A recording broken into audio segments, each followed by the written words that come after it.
Hi everyone, welcome back. ನೀವು ನೋಡ್ತಾ ಇದ್ದೀರಾ ಇಂಟೆಲಿಜೆಂಟ್ ಗುರು ಚಾನಲ್. ಇವತ್ತಿನ ಅಪ್ಡೇಟ್ಗೆ ಸ್ವಾಗತ.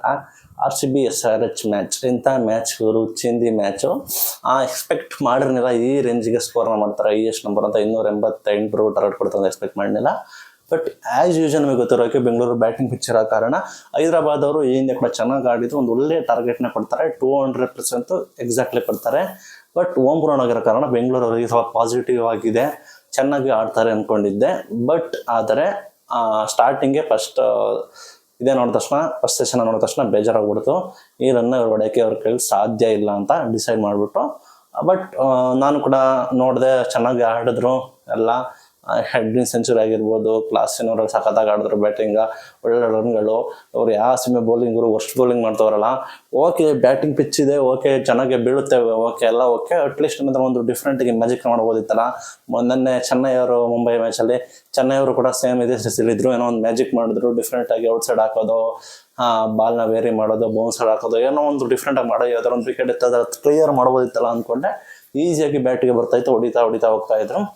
ಬೇಜಾರಾಯಿತು, ಸಾಕಷ್ಟು ಫ್ಯಾನ್ಗಳಿಗೆ ಬೇಜಾರಾಗಿದ್ದೆ. RCB ಅವರು ಹಿಂಗೆ ಯಾವಾಗಲೂ ಹಿಂಗೆ ಇದೇ ರೀತಿ ಮಾಡ್ತಾರೆ, ಈ ಸಲ ಹೊಸ ಅಧ್ಯಾಯ ಅಂತ ಹೇಳ್ಬಿಟ್ಟು ಎಲ್ಲ ಮ್ಯಾಚ್ ಸೋತೋದ್ರು ಅಂತ ಹೇಳ್ತಾ ಇದ್ರು. ಆದರೆ RCB ಬ್ಯಾಟಿಂಗಲ್ಲಿ ಸ್ಟಾರ್ಟಿಂಗ್ ಸ್ವಲ್ಪ ನನಗೆ ಇಂಟ್ರೆಸ್ಟ್ ಬಂತು, ಚೆನ್ನಾಗಿ ಆಡ್ತಾಯಿದ್ರು. ಕೊಹ್ಲಿ, ಡು ಪ್ಲೆಸಿಸ್ ಅವರು ಸಖತ್ತಾಗಿ ಆಡ್ತಾಯಿದ್ರು. ಆಮೇಲೆ ಯಾವಾಗ ವಿರಾಟ್ ಕೊಹ್ಲಿ ವಿಕೆಟ್ ಹೋಯ್ತು ಆಗ ಬೇಜಾರಾಗಿತ್ತು. ಡು ಪ್ಲೆಸಿಸ್ ಕೂಡ ಸಖತ್ತಾಗಿ ಆಡ್ತಾಯಿದ್ರು. ಡು ಪ್ಲೆಸಿಸ್ ಕೂಡ ಔಟ್ ಆದರು. ಅಲ್ಲಿ ಕತೆ ಮುಗೀತು, ಮ್ಯಾಚ್ ಮುಗೀತು. ಸೌರವ್ ಬಂದರು, ಅವ್ರವ್ರು ಬಂದರು, ಎಲ್ಲ ಕಂಟಿನ್ಯೂಸ್ ವಿಕೆಟ್ ಬೀಳ್ತಾ ಹೋಯ್ತು. ಆಗ ಬೇಜಾರಾಗೋಯ್ತು ಸಖತ್ತು. ಈ ಸಲ ಕಷ್ಟ, ಅಟ್ಲೀಸ್ಟ್ 100 ರನ್ನಿಂದ ಅವ್ರು ಸೋಲ್ತಾರೆ ಅಂದ್ಕೊಂಡಿದ್ದೆ. ಆವಾಗ ಆಪತ್ತು ಬಂದವ. ದಿನೇಶ್ ಕಾರ್ತಿಕ್ ಅವರು ಬಂದರು, ಸಖತ್ತಾಗಿ ಬ್ಯಾಟಿಂಗ್ ಆಡಿದ್ರು. ನಾನು ಫುಲ್ ಮ್ಯಾಚನ್ನ ಎಂಡ್ವರೆಗೂ ನೋಡಿದೆ, ಯಾವುದೇ ರೀತಿ ಮೋಸ ಇಲ್ಲ. ಸಖತ್ತಾಗಿ ಬ್ಯಾಟಿಂಗ್ ಆಡಿದ್ರು, ಒಳ್ಳೆ ಶಾಟ್ಗಳು ಹೊಡಿತಾಯಿದ್ರು, ಒಳ್ಳೆ ಕಾನ್ಫಿಡೆನ್ಸ್ ಆಗಿದ್ರು. ಬಹುಶಃ ಇನ್ಯಾರಾದರೂ ಅವ್ರ ಜೊತೆ ಇದ್ದಿದ್ರೆ, ಅಥವಾ ಇನ್ಯಾರು ಸುಮಾರು ಜನ ಪ್ಲೇಯರ್ಸ್ಗಳು ಔಟ್ ಆದ್ರಲ್ಲ, ಅವರು ಒಂದು 2ರಿಂದ 3 ಸಿಕ್ಸ್ ಹೊಡೆದು ಸ್ವಲ್ಪ ಸ್ಟ್ಯಾಂಡ್ ಕೊಟ್ಟಿದ್ರೆ ಒಳ್ಳೆ ಹೆಲ್ಪ್ಫುಲ್ ಆಗೋದು. ಆ ಮಿಡಲ್ ಓವರಲ್ಲಿ, ಡೆತ್ ಓವರಲ್ಲಿ ಸ್ವಲ್ಪ ಒಂದು 2-3 ಓವರಲ್ಲಿ ಸ್ವಲ್ಪ ಸ್ಟ್ರಗಲ್ ಆಯಿತು.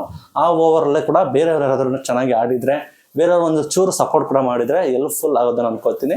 ಯಾಕಂದರೆ ಬರೀ 20 ರನ್ ಹೋದ್ರು, ಬರೀ 20 ರನ್ ಹೋತಿರೋದು ಅಷ್ಟೇ.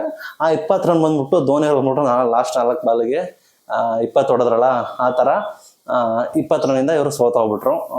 ಕತೆ ಹೆಂಗಾಯಿತು. ಬಟ್ ಅಟ್ಲೀಸ್ಟ್ ಏನು ಹೇಳ್ತಾ ಇದ್ದೀನಿ ಅಂದರೆ, 20 ರನ್ ಅವ್ರು ಬಂದವರಲ್ಲ, ಅದು ಸ್ವಲ್ಪ ಖುಷಿ ಅಂತ ಕಷ್ಟಪಡ್ತೀನಿ. ಯಾಕೆ ಅಂದರೆ ನಾವೇನೋ 100 ರನ್ನಿಂದ ಸೋಲ್ತಾರೇನೋ ಹಂಗೆ ಅನ್ಕೊಂಡಿದ್ದೆ. ಚಿಕ್ಕ ರನ್ಗಳು ಕೂಡ ಮ್ಯಾಟ್ರ್ ಆಗ್ತವೆ. ಬಹುಶಃ ಎಷ್ಟೊಂದು ಟಾರ್ಗೆಟ್ ಕೊಟ್ಟಿದ್ದಕ್ಕೆ ಈ ರೀತಿ ಆಡೋಕ್ಕೆ ಶುರು ಮಾಡಿದ್ರು. 200 ಪ್ಲಸ್ 250 ಒಳಗೆ 220 ಇದ್ದರೆ ಆರಾಮಾಗಿ ಹೊಡಿತಾ ಇದ್ರು ಅಂತ ಕೇಳ್ಬೋದು. ಬಟ್ ಮೋಸ ಅಂತೂ ಮಾಡಿಲ್ಲ RCB ಟೀಮು. ಸಾಕಷ್ಟು ಸ್ಟ್ರಗಲ್ ಪಟ್ಕೊಂಡು ಚೆನ್ನಾಗಿ ಆಡಿದ್ದಾರೆ. DK ಬಂದ್ಬಿಟ್ಟು ಸಖತ್ತಾಗಿ ಬ್ಯಾಟಿಂಗ್ ಆಡಿದ್ರು, 80-85 ರನ್ ಪ್ಲಸ್ ಎಕ್ಸ್ಟ್ರಾ ಮಾಡಿದ್ದಾರೆ. ಸಖತ್ತಾಗಿ ಬ್ಯಾಟಿಂಗ್ ಆಗಿದ್ರು. ಒಂದು ಸ್ವಲ್ಪ ಖುಷಿ ಆಯಿತು. ಆದರೆ ಬೇಜಾರು ಅಂದರೆ ಬರೋರು ಸಿಂಗ್ ಮಾಡಿದ್ರು, ಸ್ವಲ್ಪ ಸ್ಟ್ರಗಲ್ ಮಾಡಿ ಸ್ವಲ್ಪ ಕಡಿಮೆ ರನ್ ಕೊಟ್ಟಿದ್ರೆ ಇನ್ನೂ ಚೆನ್ನಾಗಿ ಆಡ್ಬೋದಿತ್ತೇನೋ ಅಂತ ಅನಿಸ್ತದೆ. ಆದರೆ ಒಳ್ಳೇದಾಗಲಿ. ಇನ್ನು RCB ಅವರು ಪ್ಲೇ ಆಫ್ಗೆ ಹೋಗ್ಬೇಕಂದ್ರೆ ಉಳಿದಿರೋ 7 ಪಂದ್ಯದಲ್ಲಿ 7 ಗೆಲ್ಲಬೇಕು ಅಂತ ಇದ್ದಾರೆ. ಅದು ಅಸಾಧ್ಯ ಅಂತ ಎಲ್ಲ, ಚಾನ್ಸಸ್ ಕೂಡ ಕಡಿಮೆ ಆಗೋದಿಲ್ಲ. ಎಲ್ಲ ಕೂಡ ಡಿಫ್ರೆಂಟಾಗಿ ಟ್ರೈ ಮಾಡಿದ್ದಾರೆ. ಬೌಲಿಂಗಲ್ಲಿ ಎಲ್ಲರೂ ಕೂಡ ಹಾಕೊಂಡಿದ್ದಾರೆ. ಕೋರ್ಸಿ ಎಲ್ಲ ಮಾಡಿದ್ದಾರೆ. ಇನ್ನು ಟಾಮ್ ಕರ್ನ್ ಯಾರೋ ಒಬ್ಬರು ಬಿಟ್ಟಿದ್ದಾರೆ ಅಂತ, ಅವ್ರನ್ನೊಬ್ಬರು ಹಾಕೋಬೇಕಷ್ಟೇ ಟ್ರೈ ಮಾಡಬೇಕು. ಎಲ್ಲ ರೀತಿಯಲ್ಲಿ ಟ್ರೈ ಮಾಡಿದ್ದಾರೆ. ಬಟ್ ಏನು ಕೂಡ ವರ್ಕೌಟ್ ಆಗ್ತಾಯಿಲ್ಲ. ಬ್ಯಾಟಿಂಗ್ ಇದ್ದಾಗ ಬೌಲಿಂಗ್ ಇರಲ್ಲ, ಬೌಲಿಂಗ್ ಇದ್ದಾಗ ಬ್ಯಾಟಿಂಗ್ ಇರೋದಿಲ್ಲ. ಏನಾದ್ರು ಒಂದು ಆಗ್ತಾ ಇರುತ್ತೆ ಇದೆಲ್ಲ ಒಂದಿಷ್ಟು. ನೋಡೋಣ ಮನೆ ನೆಕ್ಸ್ಟ್ ಹೆಂಗೆ ಆಡ್ತಾರೆ, ಏನಾದ್ರು ಬದಲಾವಣೆ ಕೂಡ ಮಾಡ್ತಾರ ಅಂತ. RCBಗೆ ಭಾಳ ಬದಲಾವಣೆ ಮಾಡೋಕ್ಕೆ ಚಾನ್ಸಸ್ ಇಲ್ಲ, ಆಲ್ರೆಡಿ ಎಲ್ಲ ಬದಲಾವಣೆ ಕೂಡ ಮಾಡಿದ್ದಾರೆ. ಇಲ್ಲಿ ಮ್ಯಾಕ್ಸ್ ಅವ್ರು ಕೈ ಕೊಟ್ಟಿರೋದು ಭಾಳ ಹೊಡ್ತಾ ಬಿದ್ದಿದೆ ಅಂತ ಹೇಳ್ಬೋದು. ಮ್ಯಾಕ್ಸ್ವೆಲ್ ಅವರು ಸ್ವಲ್ಪ ಚೆನ್ನಾಗಿ ಪರ್ಫಾರ್ಮೆನ್ಸ್ ಮಾಡಿದರೆ ಹೆಲ್ಪ್ಫುಲ್ ಆಗುತ್ತೆ. ದಿನೇಶ್ ಕಾರ್ತಿಕ್ ಅವರು ಆ್ಯಸ್ ಯೂಶಲ್ ಆಡಿದ್ದಾರೆ. ಡು ಪ್ಲೆಸಿಸ್ ಅವರು ಸ್ಟಾರ್ಟಿಂಗ್ ಸ್ವಲ್ಪ ಸ್ಟ್ರಗಲ್ ಪಟ್ಟರು ಕೂಡ ಲಾಸ್ಟ್ 2-3 ಮ್ಯಾಚಲ್ಲಿ ಚೆನ್ನಾಗಿ ಡು ಪ್ಲೆಸಿಸ್ ಅವರು ಪರ್ಫಾರ್ಮೆನ್ಸ್ ಕೂಡ ಮಾಡಿದ್ದಾರೆ. ನೋಡೋಣ ಮುಂದೆ ಏನಾಗುತ್ತೆ ಅಂತ. ಇದು ಇವತ್ತಿನ ವಿಡಿಯೋ. Thank you.